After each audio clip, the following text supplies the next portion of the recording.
안녕하세요. 크립토노마드입니다. 어수선한 시장 주변의 분위기가 어쩌면 우리가 바라고 기대하는 방향으로 잘 정리가 될 수도 있지 않을까, 그런 기대감을 갖게 만드는 상황들도 펼쳐지고 있습니다. 먼저 뉴욕 증시는 이번 주 첫 장날을 일제히 상승하며 마감했습니다. 그동안 오르기도 많이 올랐던 만큼 차익 실현 매물이 등장한 데다가 AI 버블 경고까지 더해지면서 시장이 하방 압력을 받았었는데, 나름의 저가 매수세가 대거 유입되면서 증시를 위쪽으로 끌어올렸습니다. AI 열풍의 주역인 엔비디아를 비롯해서 제2의 엔비디아로 불리기도 하는 AMD 등 대부분의 기술주들이 상승했습니다.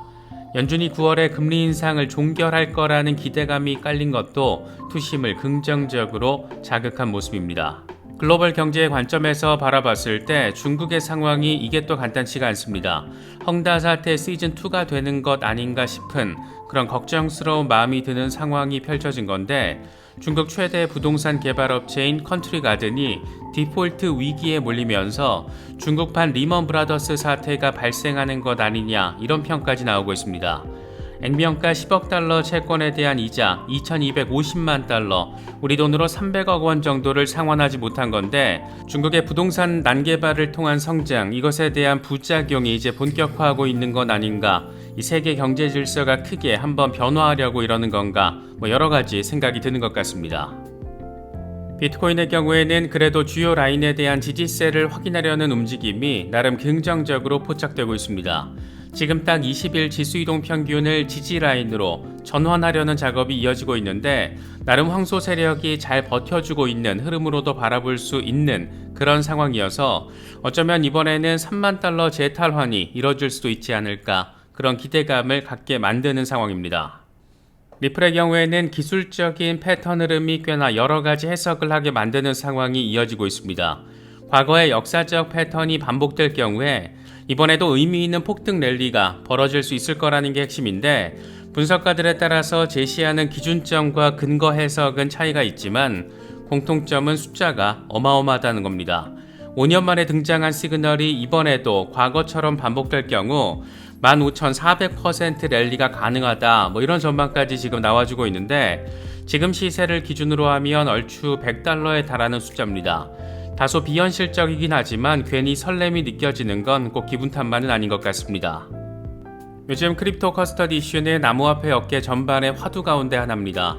잊을만 하면 한 번씩 사고가 나기 때문인데, 그래서 중장기 대응 전략을 추구하는 경우 일부 물량을 콜드 월렛에 보관하는 것이 리스크 관리 차원으로도 여겨지고 있는 상황이기도 합니다. 개인적으로는 그래도 일부 물량은 내가 직접 내 금고에 보관을 하면서 리스크를 분산 관리하는 게 조금 더 속 편한 방식이 아닌가 생각하고 있습니다. 그래서 저는 디센트 월렛의 일부를 보관하고 있는데, 콜드 월렛에 관심이 있으신 분들은 저희 채널과 파트너십을 맺고 있는 디센트 월렛을 특별 할인 가격에 구매하실 수 있습니다. 콜드 월렛에 보관을 하면 내가 직접 관리를 한다라는 장점이 있는 반면, 고액의 물량을 보관하실 경우에는 트래블 룰로 인해서 번거롭게 느껴질 수 있는 부분도 있으니까 이런 점들도 잘 참고하시면 좋겠습니다. 특정 거래소나 코인 이체 등과 관련해서는 디센트 고객센터를 통해서 확인하실 수 있습니다. 그럼 이번 영상 시작하겠습니다. 먼저 뉴욕 증시는 새로운 한 주를 의미 있게 시작했습니다. 지난 한 주 장 마감 상황이 안 좋다 보니까 증시 상승세가 이제 꺾인 것이다, 그동안 너무 올라서 차익 실현 매물이 추가로 쏟아질 것이다, 이런 말들이 굉장히 많이 나오면서 투자 심리를 억눌렀었는데, 이게 방향성이 어떻게 될지 아직 예단하긴 어렵겠지만 일단은 저가 매수 유입으로 이어지면서 시장을 위쪽으로 끌어올렸습니다. 종목별로 보면 테슬라를 제외하고는 대부분의 기술주들이 상승했는데, AI 열풍의 주역인 엔비디아는 7% 수준의 급등을, 제2의 엔비디아로 불리는 AMD도 4.1% 급등을 확인했습니다. 테슬라의 경우에는 중국에서 다시금 가격 인하가 단행되면서 마진이 줄 수 있을 거라는 우려가 깔리며 1.19% 하락했고, 이 밖에 구글, 애플, 아마존 등등 대부분의 간판 기술주들은 모두 상승 마감을 확인했습니다. 투자 심리를 긍정적으로 자극한 요인을 꼽을 때 금리 이슈 역시 빼놓을 수가 없는데, 이번에 골드만삭스가 제시한 전망이 꽤나 관심을 받고 있는 모습입니다. 골드만삭스의 수석 이코노미스트 얀 해치우스는 9월 금리 동결을 끝으로 이번 사이클에서 금리 인상이 마무리가 되고 내년 6월부터는 금리 인하가 점진적으로 이뤄지게 될 것으로 내다봤습니다. 금리 인하 전망은 인플레이션이 목표치에 가까워질수록 금리를 제한적인 수준에서 정상화하려는 것에 따르게 된다. 근원 물가 상승세가 충분히 둔화됐기 때문에 추가 금리 인상은 불필요해졌다. 이렇게 설명을 했습니다. 간단히 정리하면 9월 동결 이후에 11월에 굳이 올릴 이유가 없는 상황이 지금 펼쳐지고 있고 이에 따라서 내년 2분기부터 분기별로 점진적인 금리 인하가 이뤄질 것이다. 이렇게 정리가 가능합니다. 중국에서는 대형 부동산 개발업체 컨트리가든이 디폴트 위기에 직면하면서 중국판 리먼 브라더스 사태가 발생하는 것 아니냐 이런 우려가 제기되고 있습니다. 컨트리가든은 만기 돌의 10억 달러 채권에 대한 이자 2,250만 달러, 우리 돈으로 300억 원을 상환하지 못했습니다. 문제는 이제 지금 연쇄적으로 약재로 이어질 수 있을 가능성까지 보여주고 있다는 건데 또 다른 부동산 개발 업체인 시노오션 역시 2,094만 달러 규모의 채권 이자를 상환하지 못하면서 홍콩 증권거래소에서의 거래가 중지됐습니다. 중국 부동산 시장의 불안이 특히나 더 위험하게 느껴지는 것은 부동산은 내수와 수출, 이것과 함께 중국 경제의 3대 축 가운데 하나이기 때문입니다. 특히 부동산 위기는 금융 위기로 번질 가능성이 맞물려 있다는 점에서 뭐 하나 잘못 터지면 연쇄적인 시스템 리스크로 번질 수가 있습니다. 더욱이 중국의 경우에는 우리나라와 비슷하게 가계 자산의 상당 부분이 부동산 자산으로 묶여 있고 공산당 특유의 엄격한 자본 통제로 인해서 해외 투자 역시 어렵습니다. 안 그래도 소비자 물가지수와 생산자 물가지수 모두 디플레이션 상황을 확인해 주다 보니까 중국의 장기 침체 가능성이 제시되고 있는 그런 상황인데 못지가 큰 부동산 부문에서 리스크가 터져 나오면서 시장 심리는 더 약화될 가능성 충분히 생각해 볼 수가 있습니다. 특히 중국발 리스크가 현실화될 경우에 대중 수출 의존도가 높은 우리나라 역시 직접적인 타격을 받을 수 있기 때문에 상황이 참 간단치가 않다 이렇게도 바라볼 수가 있는 그런 상황입니다. 비트코인의 경우에는 주요 지지라인에 대한 리테스트가 의미 있게 진행되고 있습니다. 29,000달러 중반에 자리한 20일 지수이동 평균을 온전하게 지지라인으로 전환을 하는 게 지금 단계에서는 가장 중요한 일이라고 할 수 있는데 그래도 밑으로 추가로 빠지지 않고 이 부근에서 리테스트를 벌이는 걸 보면 어쩌면 추가 반등도 가능하지 않을까 그런 기대감을 갖게 만드는 부분입니다. 공포 탐욕 지수는 하루 전보다 3포인트 오른 53을 기록하면서 중립 단계가 이어지고 있습니다. 비트코인 도미넌스는 소폭 하락하면서 49%대 후반에 자리하고 있습니다. 현재 비트코인의 흐름과 관련해서 코인텔레그래프의 기고가 라케시 우페드히에는 비트코인이 8월 13일 20일 지수이동 평균이 자리한 29,458달러 아래로 떨어졌지만 곰세력은 결정적인 지지라인인 28,585달러로 낮출 수는 없었고 이건 공격적인 매도세가 부족했다라는 것을 의미한다라고 진단했습니다. 평평한 20일 지수이동 평균과 중간 지점의 RSI는 황소와 곰의 균형을 보여주고 있는데 이건 한동안 28,585달러에서 33,350달러 사이에서의 통합이 이뤄질 수 있다는 것을 의미한다. 가격이 이 범위에서 벗어나면 다음 추세 움직임이 시작될 가능성이 높은데 하락할 경우에는 28,585달러를 거쳐서 26,000달러까지, 상승할 경우에는 33,350달러를 거쳐서 31,500달러와 32,400달러 사이의 오버헤드 저항까지 나아갈 수 있다. 이렇게 분석을 했습니다. 넥트캐피탈의 경우에는 비트코인 주간 차트를 기준으로 지난 6월 이후 형성된 저항선에 대한 돌파 작업이 진행되고 있는 상황이라고 설명했습니다.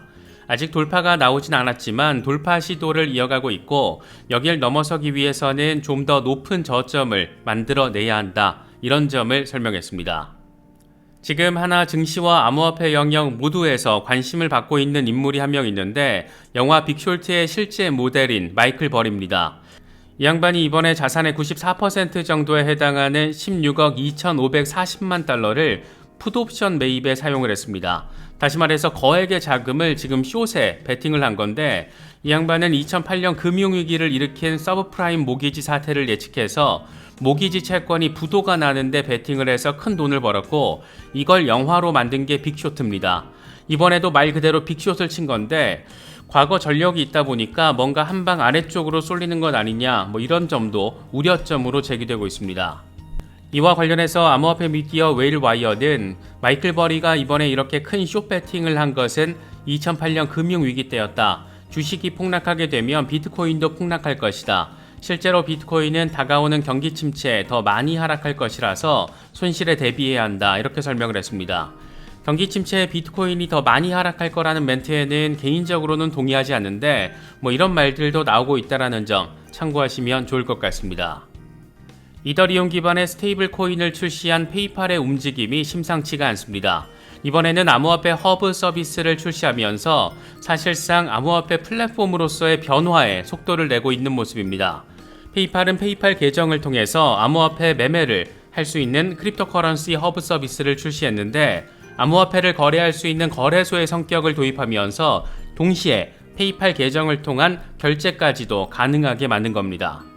이게 아무나 이용할 수 있는 건 아니고 사용을 원하는 사람의 적격성을 평가해서 이용 권한을 부여한다라고 하는데 핀테크 기업으로서 페이팔이 가지고 있는 브랜드 파워가 워낙 강력하다 보니까 이 같은 흐름이 더 속도를 낸다라면, 다시 말해서 페이팔 결제 지원 암호화폐가 더 확대된다라면 이게 또 어떤 형태로 진화할 것인가, 추후에 XRP 역시 포함될 수 있지 않을까, 이런 생각거리, 기대감을 안기는 부분입니다. 이어서 리플 관련 소식 짚어보겠습니다. 리플 XRP는 소폭 반등을 해주면서 0.63달러 위로 올라선 상태입니다. 50일 단순이동 평균이 0.62달러, 20일 지수이동 평균이 0.65달러, 이 두 가지를 놓고서 바라보면 지금 딱 중간에 껴서 방향성 세팅을 하고 있다는 걸 느낄 수 있는데 0.62달러가 깨질 경우에는 최악에는 0.56달러, 반등할 경우에는 일단 0.74달러, 이런 부분들 생각해 볼 수 있는 그런 상황입니다. XRP 강세론을 견지하고 있는 여러 분석가들이 동시다발적으로 꽤나 전폭적인 전망을 제시하고 있습니다. 먼저 XRP 맥시멀리스트 다크 디펜더의 경우에는 XRP가 석 달 전에 예측했던 역사적 패턴을 잘 따르고 있다라며 현재 환상적인 수준에서 가격이 유지되고 있다라고 평가했습니다. 그러면서 파동의 추세를 보면 0.58달러를 찍을 수도 있겠지만 이후에 3달러에 도달할 수 있다는 것을 보여주고 있다, 이렇게 설명을 했습니다. 또 다른 분석가 맥어택은 XRP 3데이 차트에서 보기 드문 골든크로스가 발생했다라며 역사적 패턴을 반복한다면 이번에도 급등 랠리가 나올 수 있을 가능성을 설명했습니다. 과거 2017년 4월 첫 번째 골든크로스 때는 0.0264달러로 12,437% 급등했고 2018년 1월 골든크로스가 나왔을 때는 사상 최고가 3.317달러를 기록했습니다. 가장 최근의 경우에는 2021년 3월이었는데 당시 XRP는 56일 만에 400% 급등했습니다. 과연 이번에는 어떨까? 괜히 기대감을 갖게 만드는 부분입니다. XRP BTC 차트에서도 의미 있는 시그널이 포착됐습니다. 암호화폐 분석가 크립토 인사이트는 5년 만에 XRP에서 처음 보는 현상이 발생했는데 XRP BTC 월간 차트에서 20 SMA와 50 SMA가 회복됐다. 월간 단위로 이 두 개의 단순이동 평균의 강세가 마지막으로 확인됐던 것은 2017년이었는데 이때가 리플의 역사에 있어서 가장 큰 상승장이었다. 과연 역사는 반복될 것인가? 이렇게 멘트를 날렸습니다. 이게 참 재미있는 상황인 것은 2017년 3월 XRP는 308% 랠리를 벌인 뒤에 1년도 안 되는 기간에 15,400% 상승을 확인했기 때문입니다. 그래서 정리를 하면 이번 달 종가 마감을 지금 수준에서의 상황으로 이동평균이 유지를 해준다라면, 그렇게 역사가 반복된다라면 그때와 유사한 랠리가 벌어지지 않겠느냐, 이런 내용인 건데, 지금 가격을 기준으로 과거 그랬듯이 15,400% 랠리가 발생하면 XRP 가격은 98.26달러가 됩니다. 한 1년 정도 뒤에 이 정도 가격이 될 수도 있다라는 건데 다소 비현실적으로 느껴지는 숫자이긴 하지만 꼭 현실이 됐으면 좋겠다, 그런 마음이 드는 것은 꼭 기분 탓만은 아닌 것 같습니다. 이번에 준비한 영상은 여기까지입니다. 시청해주셔서 감사합니다. 지금까지 크립토 노마디였습니다.